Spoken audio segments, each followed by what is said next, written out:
नमस्कार दोस्तों, मैं हूं गुमनाम और आप सुन रहे हैं हॉरर कहानी, वो भी मेरी जुबानी। दोस्तों, आज की कहानी एक ट्रक ड्राइवर की है जिनका नाम है बलदेव सिंह। तो चलिए अब ये कहानी बलदेव सिंह के नजरिए से सुनते हैं। लेकिन उससे पहले आप लोगों से एक छोटी सी शिकायत है। आप लोग कहानी को पूरा सुनते तो हैं, लेकिन लाइक नहीं करते। इस बार मैंने आप सबसे बहुत उम्मीद लगाई है कि आप लोग इस वीडियो को लाइक भी करेंगे और चैनल को सब्सक्राइब करके अपना सपोर्ट जरूर दिखाएंगे। तो अब ज्यादा समय नहीं लेते, चलिए कहानी की शुरुआत करते हैं। दोस्तों, मेरा नाम बलदेव सिंह है। मैं पहले एक टैक्सी ड्राइवर था। शहर के भीड़ भाड़ वाले इलाकों में रोज मुसाफिर उठाकर गुजारा चलाता था। जिंदगी सिंपल थी, लेकिन एक दिन सब कुछ बदल गया। मेरी माँ बहुत बीमार हो गई, इतनी कि इलाज करवाना मुश्किल हो गया। मैंने अपनी टैक्सी तक बेच दी बस उनके इलाज के लिए। पर किस्मत को कुछ और मंजूर था। माँ का इलाज तो चलता रहा, लेकिन मैं बेरोजगार हो गया। पैसा खत्म और रास्ते बंद। एक दिन मैंने अपने बचपन के दोस्त सूरज यादव को फोन किया। सूरज ट्रांसपोर्ट कंपनी में काम करता था, ट्रकों का धंधा। उसने मेरी बात सुनी और बोला, बलदेव, अगर हिम्मत है तो ट्रक चला ले। रात दिन काम है, पैसे भी ठीक मिल जाएंगे।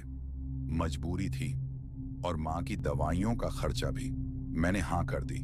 2 दिन बाद मुझे एक बड़ा ट्रक मिला, सफेद रंग का अशोक लेलैंड, जिसमें कंपनी का माल जाता था दूर दूर शहरों तक। यह नया सफर था, हाईवे पर जिंदगी चलाने का सफर। एक रात मेरे मालिक ने मुझे बुलाया और बोला, बलदेव, कल एक स्पेशल डिलीवरी है। कश्मीर के पहाड़ी रास्ते से एक इंपोर्टेड सुपरकार श्रीनगर से जम्मू डिलीवर करनी है। महंगा माल है, संभाल कर ले जाना। उस दिन मेरे साथ एक नौजवान लड़का भी भेजा गया, नाम अजय। मालिक ने कहा, यह तेरा हेल्पर रहेगा। रात के 8 बजे हम दोनों ने ट्रक स्टार्ट किया। ठंडी हवा, अंधेरा और पहाड़ों की खामोशी। सिर्फ इंजन की आवाज सुनाई दे रही थी। NH 44 के रास्ते में दूर दूर तक जंगल और पहाड़ियां थीं। कभी कभी धुंध इतनी गहरी होती कि ट्रक के हेडलाइट्स में बस सफेद धुआं ही दिखाई देता। अजय ने हल्का सा हंसकर कहा, भैया, ये रास्ते बड़े खामोश हैं, लगता है जैसे कोई देख रहा हो। मैं मुस्कुराया, अरे रे, पहाड़ी रास्ते हैं बेटा, यहाँ खामोशी ही आवाज है। लेकिन दिल के कोने में एक अजीब सा खौफ था, जैसे हवा में कोई बेचैनी थी। रात के 11 बजे हम एक सुनसान पहाड़ी मोड़ पर पहुंचे, जहां लिखा था, खौनी नाला 2 किलोमीटर अहेड। अजय ने बोर्ड पढ़ा और बोला, यहां का नाम इतना अजीब क्यों है? मैंने ट्रक स्लो किया और कहा, सुना है यहां कई साल पहले एक ट्रक एक्सीडेंट हुआ था। ड्राइवर और हेल्पर दोनों लापता हो गए, उनकी बॉडीज कभी नहीं मिली। अजय चुप हो गया। बस हेडलाइट्स के सामने कभी कभी धुंध में कुछ हिलता दिखाई देता, जैसे कोई परछाई। अचानक मैंने देखा, सड़क के बीच एक आदमी खड़ा था, पुरानी आर्मी जैकेट पहने हुए, सिर झुका हुआ। मैंने ब्रेक लगाई, ट्रक जोर से झटके के साथ रुक गया। ओए, रात के इस टाइम बीच रोड में क्या कर रहा है तू? अजय ने टॉर्च निकाली, पर जैसे ही लाइट उस पर पड़ी, वो आदमी वहां था ही नहीं। बस धुंध में हल्का सा धुआं उठा और हवा तेज चलने लगी। ट्रक के अंदर ठंडी हवा घुस गई। अजय का चेहरा सफेद पड़ गया। भैया, वो आदमी गया कहां? मैंने कुछ नहीं कहा, बस ट्रक दोबारा गियर में डाला और स्लो स्पीड में बढ़ने लगा। लेकिन पीछे से आवाज आई, बलदेव। मैं झटके से पलटा। ट्रक के पीछे के मिरर में एक चेहरा था, वही आदमी, आर्मी जैकेट वाला, ट्रक के पीछे भाग रहा था। अजय चीख पड़ा, भैया तेज चलाओ। मैंने एक्सीलरेटर दबा दिया। इंजन गरज उठा, ट्रक घूमते हुए मोड़ पर निकला और पीछे का चेहरा अंधेरे में गायब हो गया। बाहर अंधेरा इतना गहरा था कि ट्रक के हेडलाइट्स के आगे बस धुआं और धुंध ही नजर आ रही थी। हवा ठंडी थी और रास्ते के दोनों तरफ घने जंगल और चट्टानें थीं। अजय का चेहरा पीला पड़ गया था। उसने हाथों को जकड़कर कहा, भैया, मुझे लगता है ये रास्ता कुछ अलग है, अजीब सी फीलिंग आ रही है। मैं हंस पड़ा। तू चिंता मत कर बेटा, मैं पुराना ड्राइवर हूँ। रात, पहाड़, अंधेरा, सब पुराने दोस्त हैं मेरे। मैं मजे से ट्रक चला रहा था। एफएम रेडियो में हल्की सी संगीत की आवाज थी। जब मैंने ट्रक को एक मोड़ के पास रोका, अजय, तू यहां बैठ, मुझे जरा जोर की सुसु लग गई है, मैं थोड़ा आगे जा रहा हूं। मैं टॉर्च लेकर ट्रक से उतर गया। ठंडी हवा ने चेहरे को छू लिया। थोड़े कदम आगे जाकर मैं रोड के किनारे रुक गया और अंधेरे में टॉर्च का हल्का सा कोन बनकर जमीन पर पड़ा। पीछे ट्रक की हेडलाइट्स पहाड़ों से टकराकर एक अजीब सा ग्लो बना रही थी। सब कुछ बिल्कुल खामोश था। सिर्फ कीड़ों मकोड़ों की हल्की सी आवाज आ रही थी। अजय ट्रक में बैठा हुआ सीट पर आगे झुककर कुछ सोच रहा था। उसका दिल जोर जोर से धड़क रहा था। बाहर के अंधेरे में कुछ अजीब सा मूवमेंट दिख रहा था, पर वो इग्नोर कर रहा था। और तभी छाखा, एक जोर की आवाज के साथ ट्रक का साइड गेट खुल गया। अजय ने पलट कर देखा और उसका सांस उसके गले में अटक गया। ट्रक के दरवाजे के पास एक बुढ़िया खड़ी थी। उसका चेहरा आधा जला हुआ था, जहां काले मस्से और सफेद हड्डियां नजर आ रही थी। उसकी आंखें खो गई थीं। सिर्फ दो अंधेरे खोखले गड्ढे बचे थे। उसके बाल गले तक लंबे और उलझे हुए थे और हाथों में लंबे लंबे नाखून, जैसे किसी जानवर के। वो धीरे से मुस्कुराई। बच्चा, ट्रक में क्या है रे? उसकी आवाज एक सांस जैसी निकली, टूटकर घूम गई ट्रक के अंदर। अजय ने चीखने की कोशिश की, पर गला बंद। उसने बस एक जोर से हवा अंदर खींची और आहा आहा आहा आहा आहा एक भयावह चीख निकाल दी और तुरंत बेहोश हो गया। मैं जमीन पर टॉर्च बंद कर रहा था कि ट्रक के अंदर से अजय की चीख की आवाज आई। मैं तुरंत भागकर ट्रक के पास गया। दरवाजा खोला तो अजय सीट पर पड़ा था, पसीने में भीगा हुआ। मैंने उसके चेहरे पर पानी छिड़का। अजय, बेटा उठ, क्या हुआ तुझे? अजय की सांसें तेज थीं। उसने आंखें खोली और रोती हुई आवाज में बोला, भैया, भैया मुझे बचाओ, वो बुढ़िया मुझे मार देगी। वो ट्रक में आई थी, उसके लंबे नाखून, उसका जला हुआ चेहरा। मैंने उसके कंधे पकड़कर झटका। पागल हो गया है क्या? यहां कोई नहीं है। लेकिन तभी ठाहक ठाहक, ट्रक के ऊपर से जोर जोर से कूदने की आवाज आई, जैसे कोई भारी चीज ऊपर कूद रही हो। मेरा दिल एकदम से तेज धड़कने लगा। मैं टॉर्च उठाकर ट्रक से नीचे उतर गया। अजय डर के मारे मेरे साथ आ गया। हम दोनों ने टॉर्च की रोशनी ट्रक के ऊपर डाली और जो नजर आया, मेरी जान जम गई। ट्रक के ऊपर सफेद कपड़े वाली बुढ़ियान ट्रक के ऊपर एक बुढ़िया खड़ी थी, सफेद कपड़ा पहने हुए। उसका शरीर कंकाल जैसा था, सिर्फ हड्डियां और काले दाग। उसका चेहरा आधा जला हुआ और एक आंख गायब। दूसरी आंख से वो सीधा मुझे देख रही थी और मुस्कुरा रही थी। उसकी मुस्कान में एक अजीब सा सुकून और मौत का साया था। अजय चीख पड़ा, भैया भागो! मैंने उसका हाथ पकड़ा और दोनों ट्रक को छोड़कर हाईवे के अंधेरे में भाग पड़े। रात में हवा तेज चलने लगी, धुंध और गहरी हो गई। हम दोनों की सांस फूल रही थी। पीछे से कभी कभी कुछ हिलने की, छलकने की आवाज आती थी, जैसे कोई हमारे पीछे आ रहा हो। कुछ देर बाद पहाड़ों के किनारे रोशनी, कुछ देर बाद दूर पहाड़ के किनारे से एक रोशनी दिखाई दी। मैंने कहा, अजय उधर चल। हम दोनों उस रोशनी की तरफ भागते रहे। थकान के बावजूद हम रुके नहीं। करीब 10 मिनट बाद हम एक छोटे से ढाबे के पास पहुंचे। ढाबा पुराना था, एक लालटेन जल रहा था, मगर अंदर कोई नहीं था। मैं जोर से पुकारा, कोई है क्या? हमें मदद चाहिए। थोड़ी देर बाद एक नौजवान लड़का बाहर आया, पतली दाढ़ी और ऊनी जैकेट में। उसने हम दोनों को देखा और हैरान हो गया। तुम लोग रात के 12 बजे यहां क्या कर रहे हो? मैंने सब कुछ उससे कहा। ट्रक, बुढ़िया, अजय का बेहोश होना और ट्रक के ऊपर कुछ होने की आवाज। वो चुप हो गया, फिर बोला, भैया ये रास्ता अच्छा नहीं है। ये खूनी नाला के पास का इलाका है। दिन में सब नॉर्मल होता है, पर रात को कोई भी इधर रुकता नहीं। पहले भी कई ट्रक ड्राइवर यहां मारे गए हैं। लोग कहते हैं एक चुड़ैल रहती है पहाड़ों में, वो उन ड्राइवर्स का शिकार करती है जो रात में इस रास्ते से गुजरते हैं। अजय ने कांपते हुए कहा, वही थी भैया, वही थी। वो लड़का हम दोनों को गर्म पहाड़ी चाय, कहवा पिला गया। गरम चाय ने थोड़ा सुकून दिया। वापस ट्रक के पास। रात के 1 बजे वो लड़का हमें वापस ट्रक तक ले गया। हम दोनों डर के मारे चुप थे। जब ट्रक तक पहुंचे, ट्रक बिल्कुल ठीक था। इंपोर्टेड कार सेफ थी, सब सही। बस एक बात अलग थी। ट्रक के केबिन के अंदर नाखून के लंबे निशान थे और सीट के पास एक मरे हुए कबूतर की लाश पड़ी थी। उसके पंख टूटे हुए थे, जैसे किसी ने उन्हें नोचा हो। वो लड़का चुप हो गया, सिर से बोला, आप लोग बहुत खुशनसीब हैं। चुड़ैल ने शायद किसी वजह से आप दोनों को छोड़ दिया। उसके बाद वो वापस ढाबे की तरफ चला गया। मैंने ट्रक स्टार्ट किया। इंजन गरजा, हेडलाइट्स ने रात के अंधेरे को चीरा। अजय अभी भी सीट पर खामोश था, हाथ जोड़े हुए, बस एक ही बात बार बार बोल रहा था, भैया ये रास्ता वापस कभी नहीं लेना। और जब हमने ट्रक को मोड़ पर बढ़ाया, रियर मिरर में मुझे एक पल के लिए लगा ट्रक के पीछे सफेद कपड़े में कोई खड़ी है, पर जैसे ही आंख झपकी कुछ भी नहीं था। रात बीत गई थी। सुबह के 6 बजे बलदेव सिंह और अजय जम्मू पहुंच गए। सुपर कार सेफली डिलीवर कर दी गई।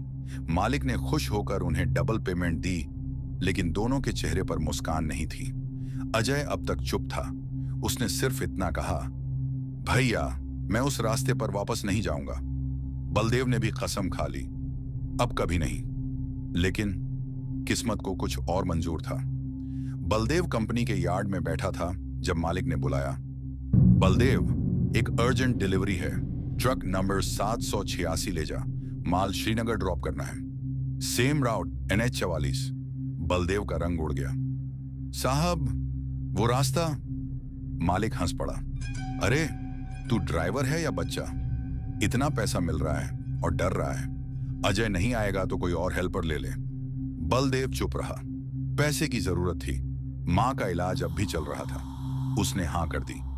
मैंने ट्रक लेकर निकल गया, इस बार अकेला। अजय ने साफ मना कर दिया था। रात के 9 बजे तक सब ठीक था। हवा में सर्दी थी और पहाड़ों के बीच ट्रक का इंजन गराज रहा था। NH 44 के रास्ते में कुछ पुराने ढाबे, कुछ पत्थर और कहीं कहीं गिरते पहाड़ दिखाई देते थे। बलदेव ने FM ऑन किया, लेकिन रेडियो में सिर्फ स्टैटिक नॉइज थी। उसने रेडियो बंद किया और तभी उसके फोन की स्क्रीन ब्लिंक हुई। No signal. हाईवे बिल्कुल खाली था। रात के 10:30। वही मोड़ ट्रक एक मोड़ पर पहुंचा जहां लिखा था खूनी नाला 2 किलोमीटर। बलदेव ने डीप ब्रीथ ली। बस गुजर जा, कोई दिक्कत नहीं, उसने खुद से कहा। लेकिन तभी ट्रक का इंजन खर खर करने लगा और अचानक बंद हो गया। बलदेव ने इग्निशन की घुमाई। ट्रक स्टार्ट होने से मना कर गया। ये क्या बकवास है? उसने टॉर्च उठाई और ट्रक के बोनट के पास गया। फॉग इतनी गहरी थी कि हाथ तक नजर नहीं आ रहा था। और तभी पीछे से एक महिला की आवाज आई, बिल्कुल धीमी और ठंडी। बलदेव, उसका नाम, वही आवाज। बलदेव पलटा, लेकिन पीछे कोई नहीं था, सिर्फ फॉग और हवा। फिर से आवाज आई, बलदेव सिंह, ट्रक छोड़ दे, ये मेरा रास्ता है। बलदेव के हाथ से टॉर्च गिर गई। उसका दिल जोर से धड़कने लगा। बलदेव ट्रक के अंदर भागा और इग्निशन फिर घुमाया। इस बार ट्रक स्टार्ट हो गया, लेकिन डैशबोर्ड के मीटर 0 से उल्टा घूमने लगा। RPM का नीडल रिवर्स डायरेक्शन में जा रहा था। रेडियो खुद से ऑन हुआ और स्टैटिक के बीच से एक औरत के गाने की आवाज आई, लाल दुपट्टे वाली, तेरा नाम तो बता। बलदेव ने रेडियो तोड़ दिया। अचानक रियर व्यू मिरर में कुछ हिला। ट्रक के पीछे एक सफेद साया भागता हुआ दिखा। बलदेव ने स्पीड बढ़ा दी। ट्रक 80, 90, 100 किलोमीटर प्रति घंटा। और तभी विंडशील्ड पर एक हाथ पड़ा, जले हुए फ्लैश के साथ लंबे नाखून। ट्रक का ग्लास स्क्रैच होने लगा। CHH के। बलदेव चीखा, कौन है तू? छोड़ दे मुझे। ट्रक ब्रेक लगाने के बावजूद रुक नहीं रहा था, जैसे कोई और कंट्रोल कर रहा हो। स्टीयरिंग अपने आप घूम रहा था। ट्रक अचानक रोड से हटकर एक छोटी खड़ी पहाड़ी रोड पर चढ़ गया और एक पुराने कोलैप्स्ड ब्रिज के पास रुका। ब्रिज के किनारे एक पुरानी आर्मी जीप पड़ी थी, पूरी जली हुई। बलदेव टॉर्च लेकर उतरा। फॉग के अंदर उसने एक नेम प्लेट देखा, captain Meera Rawat, Indian army. वही समय पर उसके पीछे से एक आवाज आई, उन्होंने मुझे यहां से धक्का दिया था। बलदेव ने पलटा कर देखा और उसके पैर जम गए। वही बुढ़िया, पर इस बार उसका चेहरा ज्यादा स्पष्ट था, आंखों में दर्द और गुस्सा दोनों। उसका पूरा जला हुआ शरीर अब भी सिंह की तरह धुआं छोड़ रहा था। मैं मीरा थी, लोग मुझे पागल समझकर यहां से फेंक गए। हर रात मैं उस रास्ते से गुजरने वाले ट्रक ड्राइवर को बुलाती हूं ताकि कोई मेरी बात सुन ले। बलदेव का गला सूख गया। मैं क्या कर सकता हूं तेरा? बुढ़िया ने धीरे से कहा, मुझे उनका नाम बता जिन्होंने मुझे मारा। और तभी ट्रक के हॉर्न ने खुद बजना शुरू कर दिया, एक लगातार लाउड हॉर्न। बलदेव पलटा। ट्रक के अंदर खुद ब खुद गियर लग गया और ट्रक धीरे से आगे बढ़ने लगा, सीधा ब्रिज के किनारे। बलदेव उसकी तरफ भागा। रुक जा ट्रक, रुक जा। लेकिन ट्रक अपने आप चलता गया और ब्रिज के किनारे पे रुका। बुढ़िया ने मुस्कुराकर कहा, अब तू समझ गया होगा, ये मेरा ट्रक है। और अगले ही पल ट्रक का फ्रंट पोर्शन पहाड़ी से नीचे गिर गया। बलदेव चीखा, लेकिन ट्रक हवा में गायब हो गया। सिर्फ एक ठंडी हवा और एक औरत की हंसी की आवाज रही। अगली सुबह लोकल पुलिस ने रिपोर्ट लिखी, ट्रक नंबर 786 मिसिंग। कोई एक्सीडेंट का निशान नहीं मिला, कोई डेड बॉडी नहीं, लेकिन खूनी नाला के ब्रिज के पास ट्रक के टायर के फ्रेश निशान मिले और उसके पास एक पुरानी आर्मी बैज जिसमें लिखा था कैप्टन मीरा रावत। और लोगों ने बताया उस रात हाईवे पर किसी ने एक ट्रक को हवा में उड़ते हुए देखा था, फिर धुआं में गायब हो गया। बलदेव सिंह के गायब होने को 1 महीना बीत चुका था। उसका ट्रक, उसका फोन, उसका कोई निशान, कुछ भी नहीं मिला। कंपनी ने केस बंद कर दिया, लेकिन लोगों में बातें चल रही थीं कि ट्रक नंबर 786 को रात में किसी ने देखा था, बिना ड्राइवर के चलते हुए। एक दिन मालिक ने नया ड्राइवर अपॉइंट किया, राजीव चौधरी, 32 साल का, पंजाब का रहने वाला। उसने कंपनी में पहली बार कदम रखा ही था कि लोग उससे दूर दूर भागने लगे। एक पुराना ड्राइवर बोला, भाई 786 मत लेना, उसमें चलावा है। राजीव हंस पड़ा, अरे चलावा नहीं, ये सब बकवास है, मैं तो उसी ट्रक में चालू करूंगा। मालिक ने कहा, अगर तुझे हिम्मत है तो तू जा, कल सुबह माल श्रीनगर पहुंचाना है। राजीव ने ट्रक स्टार्ट किया। इंजन एक बार में स्टार्ट हो गया, लेकिन इग्निशन के मोमेंट में मीटर ने एक पल के लिए 0 से 6666 तक ब्लिंक किया। उसने सोचा सिस्टम गड़बड़ है। उसके साथ हेल्पर था समीर, एक छोटा 20 साल का लड़का। उसने कहा, भैया सुना है इस ट्रक के पुराने ड्राइवर बलदेव सिंह थे, वो गायब हो गए। राजीव ने थोड़ा मुस्कुराकर कहा, गायब नहीं हुए भाई, किसी ने उन्हें उड़ा दिया, बस एक्सीडेंट हुआ होगा। अब मुझे काम करना है। ट्रक हाईवे पर निकल गया। अंधेरा, फॉग और पहाड़ी हवा सब वैसा ही था जैसा 1 महीना पहले बलदेव सिंह ने देखा था। ट्रक खूनी नाले के मोड़ पर आया। राजीव ने गाड़ी स्लो की। रोड के किनारे एक बोर्ड था, slow down, danger ahead. Sameer ने देखा कि बोर्ड के नीचे मिट्टी में कुछ लिखा था। बलदेव उसके पैर ठहर गए। भैया ये देखो। राजीव ने टॉर्च डाली। लिखा हुआ सच में बलदेव था और उसके नीचे ताजे खून का दाग। लगता है किसी ने मजाक किया है, राजीव बोला और ट्रक बढ़ा दिया। लेकिन ट्रक के अंदर ठंडी हवा घुस गई, जैसे कोई अंदर बैठ गया हो। एक अजीब आवाज, ट्रक के केबिन में हल्की सी खुरच की आवाज आई। छक। समीर ने कहा, भैया पीछे से कुछ आवाज आ रही है। राजीव ने पीछे देखा। ट्रक के रियर विंडो के ग्लास पर लिखा था, वापस मत जा। उन दोनों के चेहरे सफेद पड़ गए। ट्रक के अंदर से एक पुरानी औरत की आवाज आई, बिल्कुल पुराने रेडियो की तरह। बलदेव सिंह, अब तू लौट आया। राजीव ने ब्रेक लगाया। ट्रक एक झटके में रुक गया। समीर का सिर केबिन से टकरा गया। कौन है तू? राजीव चिल्लाया। उसके तुरंत बाद रेडियो अपने आप ऑन हुआ और एक मर्दाना आवाज आई, मैं बलदेव हूं, ट्रक छोड़ दे, यहां मौत है। राजीव और समीर दोनों ट्रक से बाहर भागे। बाहर फॉग और हवा तेजी से चल रही थी। तभी उनके सामने ट्रक के हेडलाइट्स बंद हुए और ट्रक के बोनट पर एक आदमी का साया नजर आया। राजीव ने टॉर्च उठाई और देखा, वो बलदेव सिंह था। उसका चेहरा जला हुआ, आंखें खोखली और उसके हाथ में एक जला हुआ स्टीयरिंग व्हील कवर। उसने बस इतना कहा, मुझे छोड़ना नहीं था, मैं ट्रक के साथ जिंदा हूं। समीर डर के मारे गिर गया। राजीव ने ट्रक के पीछे देखा। ट्रक के ऊपर कोई और भी था, एक सफेद कपड़े वाली बुढ़िया, वही कैप्टन मीरा रावत, बलदेव के सिर पर हाथ रखे खड़ी थी। मुस्कुराते हुए उसने कहा, अब ये मेरा ड्राइवर है। और एक झटके में बलदेव सिंह का साया ट्रक के बोनट के अंदर घुस गया। ट्रक की लाइट्स अपने आप ऑन हुई और इंजन खुद चलने लगा। राजीव और समीर भागने लगे, लेकिन ट्रक उनके पीछे रिवर्स में चलने लगा। बिना ड्राइवर के हॉर्न बजता रहा, बीप बीप बीप, जैसे ट्रक उन्हें बुला रहा हो। समीर चिल्ला रहा था, भैया ट्रक हमें मार देगा। और तभी ट्रक ने एक तेज हॉर्न बजाया और खामोशी। अगली सुबह पुलिस को खूनी नाले के पास एक ट्रक मिला। ट्रक नंबर 786, इंजन गरम, लाइट्स ऑन, लेकिन अंदर कोई नहीं, ना राजीव ना समीर। डैशबोर्ड पर बस एक छोटी चिट्ठी थी जिसमें लिखा था, मैं बलदेव सिंह और अब मैं चलाता हूं ट्रक नंबर 786। जो भी इस ट्रक में बैठता है वो कभी वापस नहीं आता।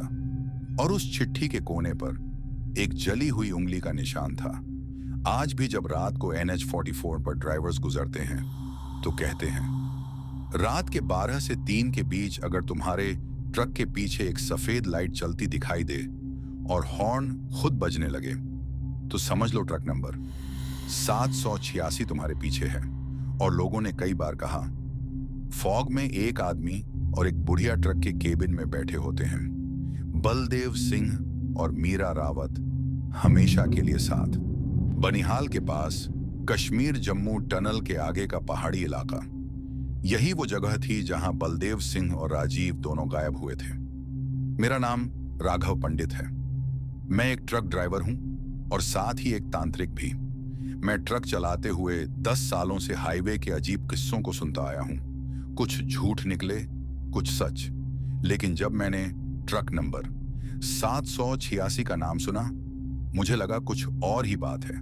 लोग कहते थे 786 रात में खुद चलता है और उसका हॉर्न किसी की जान लेने से पहले बजता है। मैं उसी ट्रक को पकड़ने निकला था, उसका राज जानने। कंपनी वालों ने मना किया, राघव हमने उस ट्रक को कब से बंद कर दिया है, तू अपना जानवर ट्रक लेकर रहा। लेकिन मैं जिद पर था, उस ट्रक में कुछ आत्मा है और मैं उसे मुक्ति दिलाने आया था। रात के 11:45, खूनी नाले का वापसी बुलावा। मैं अपना ट्रक रोककर रात भर उस रास्ते का इंतजार कर रहा था। फॉग इतना घना था कि 5 फुट आगे कुछ दिख नहीं रहा था। लेकिन तभी दूर से एक इंजन की आवाज आई, बुर्र ग्रर।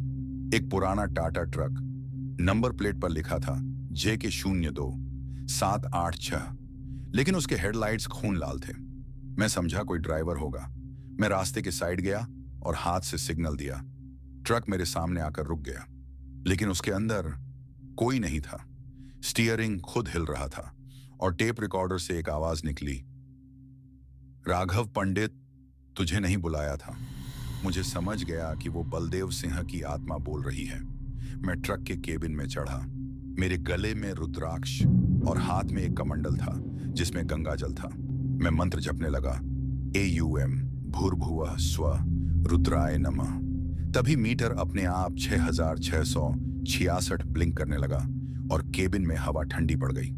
सीट के नीचे से काले तेल जैसा कुछ बहने लगा, लेकिन उसकी स्मेल खून जैसी थी।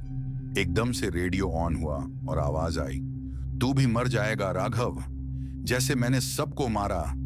मैं बोला, बलदेव सिंह, तेरे साथ क्या हुआ था? तू अब भी इस ट्रक में क्यों है?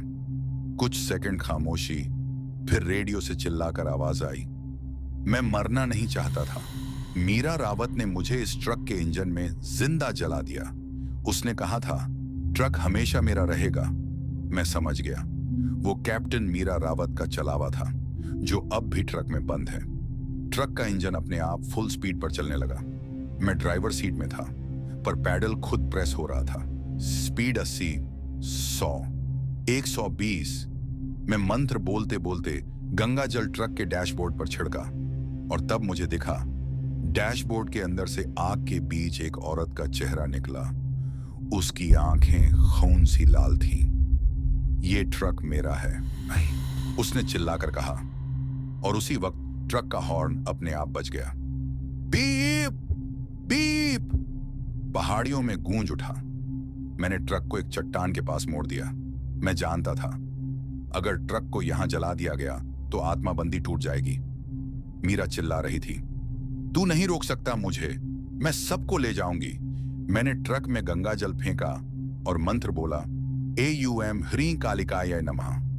ट्रक के अंदर से आग भड़क गई।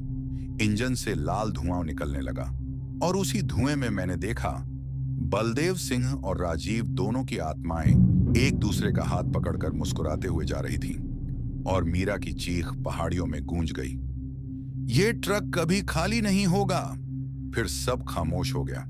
सुबह पुलिस ने देखा चट्टान के नीचे एक ट्रक जला हुआ था। नंबर प्लेट पूरी तरह पिघल चुकी थी, सिर्फ आधा लिखा हुआ बचा। नर्स और उसके पास एक डायरी मिली जिसमें लिखा था, मैं राघव पंडित, ट्रक नंबर 786 का चलावा खत्म हो गया है। लेकिन अगर कभी तुम रात में हाईवे पर एक ट्रक देखो जिसका हॉर्न बिना वजह बजता हो तो पीछे मत मुड़ना, क्योंकि कभी कभी कुछ राइड्स फाइनल नहीं होती। ड्राइवर्स आज भी कहते हैं फॉग वाली रातों में जब टनल के पास ट्रक का हॉर्न बजता है और लाल लाइट फ्लैश होती है तो एक आदमी रुद्राक्ष पहने केबिन में बैठा दिखता है, राघव पंडित, जो अब भी उन आत्माओं को रोकने हाईवे पर घूमता है। और कभी कभी कोई नया ड्राइवर उस ट्रक के अंदर जाता है और रेडियो से वही पुरानी आवाज आती है, ट्रक नंबर 786 में स्वागत है, अब ये राइड कभी खत्म नहीं होगी। तो दोस्तों, आज की कहानी यहीं समाप्त होती है। लेकिन अगर आपको ये कहानी सुनकर मजा आया हो तो हमारे इस वीडियो को एक लाइक जरूर कीजिए, क्योंकि इस वीडियो को बनाने में हमें काफी समय और मेहनत लगती है। और अगर आप लोग हमारे चैनल पर नए हैं तो चैनल को सब्सक्राइब करके हमारा सपोर्ट जरूर दिखाइए। साथ ही आपका नाम क्या है और आप ये वीडियो कहाँ से देख रहे हैं, ये बात हमें कमेंट में जरूर बताइए, क्योंकि अगले वीडियो में मैं आपके नाम का ऐलान करूंगा। तो चलिए दोस्तों, आज की वीडियो यहीं समाप्त करते हैं, लेकिन अगली कहानी और भी ज्यादा डरावनी और स्पेशल होगी। तब तक अपना और अपने घर वालों का ख्याल रखिए। गुड बाय, मिलते हैं अगली वीडियो में।